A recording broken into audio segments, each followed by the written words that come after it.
Hey everyone, this is going to be my first video in my series Economic Myths and Misnomers, and it's basically going to be about how the minimum wage is not a very important issue at all, despite the fact that it is talked about constantly. Um, and I think that both sides of the aisle, the left and the right, have some uh, things that they're wrong about when talking about this issue.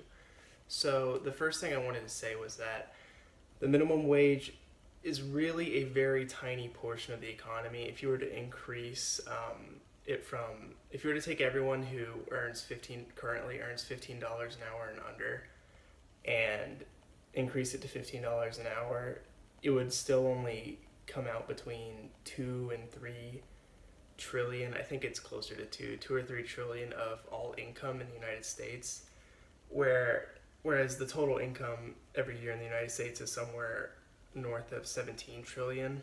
So we're talking about maybe 15% of the economy in this situation, which is really not a whole lot.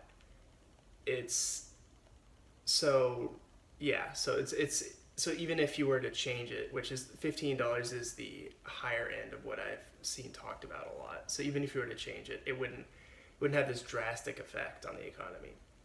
So on the left side of the aisle, one of the things I hear a lot is that we need to increase it so that lower earning people have a higher purchasing power, which really doesn't make a lot of sense, because although it wouldn't affect the economy as a whole, it would affect individual industries like the agricultural industry or the fast food industry, and those are a lot of places that lower income people tend to go to anyway. And what would probably happen is, although they'd have more money, they'd have less purchasing power in a lot of those places that they spend most of their money on. So really, you'd just be shifting around numbers. You wouldn't really be helping anyone. You'd just be like, okay, well, now McDonald's has a $2 menu. It probably wouldn't be that drastic, but it'd be something like that. And yeah, so that's one of the issues that doesn't really make a lot of sense. And also they also have another idea that I hear talked about a lot, especially on the left side of the aisle, is that if you increase the minimum wage, they'll have more purchasing power, and it'll increase demand, and more people will be buying stuff, and it'll make us able to produce more because more money's flowing, and you need kind of, I'm thinking of like the Gerald Fordian quote, like, you need people to have money in order to buy your product. And that's true to some degree, but the United States is so far away from that being like even remotely relevant. People have money. And another thing is, a lot of the stuff that people buy, again, on the lower income end of the spectrum, isn't even made in the United States. So it wouldn't really make a lot of sense to increase how much money they have so that China can get more of it, or some place like that makes most of our like cheap shit. So yeah, that's really, that entire argument I do not see as convincing at all. And another thing to note is that I have an entire textbook on economic growth, and it mentions the minimum wage in there once, and it's basically saying what I'm saying, that it could cause inflation or unemployment or some combination of the two theoretically, but it really doesn't do anything, like, because it's a small portion of the economy, and it's like one paragraph in a 300-page book. So take that as you will. But on the right side of the aisle, I think they're wrong in that, again, it's a small portion of the economy, and for the most part, it wouldn't cause any issues.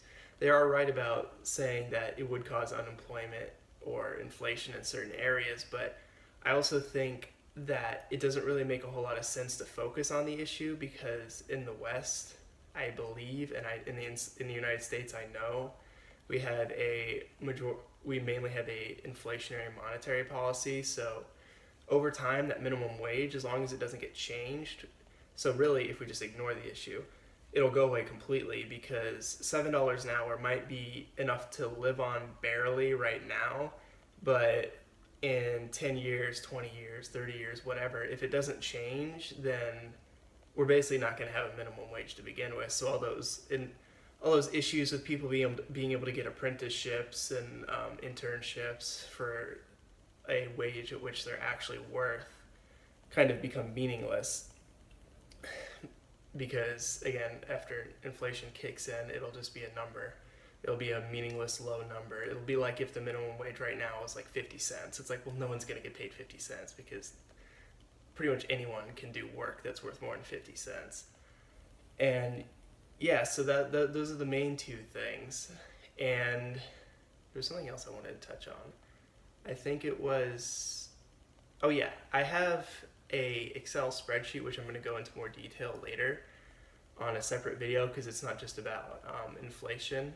It's about a variety of different factors, where I basically do a correlation coefficient with a bunch of different variables like unemployment, inflation, minimum wage, I don't know, number of people working, all a bunch of different things, and I try to show what correlates in certain areas and what doesn't. And the minimum wage, both inflation adjusted minimum wage and real minimum wage, basically have no correlation with economic growth at all. There's not a lag period, there's not a leading period, there's just no correlation whatsoever. And I think that kind of goes to show that it really doesn't matter what it is, as long as it's not something astronomical, like if it was like $40 an hour right now or something, it's not going to have an effect that's enough to justify talking about it. And again, to even further point out, like what I was saying before, that there's no justification for talking about it as much as we do. It's going to solve itself to begin with. So, I mean, really, it's one of those issues that people talk about a lot, and they seem to get very energized about. They seem to think that it matters a whole lot, when in reality, it's just kind of a thing. It's just kind of a meme. It's just kind of a thing that people, for some reason, people stuck on it, and they think, and I think it's, yeah, I don't know why exactly, but yeah, so that's pretty much my whole spiel on the minimum wage. I hope you enjoyed it, and I'll see you next time.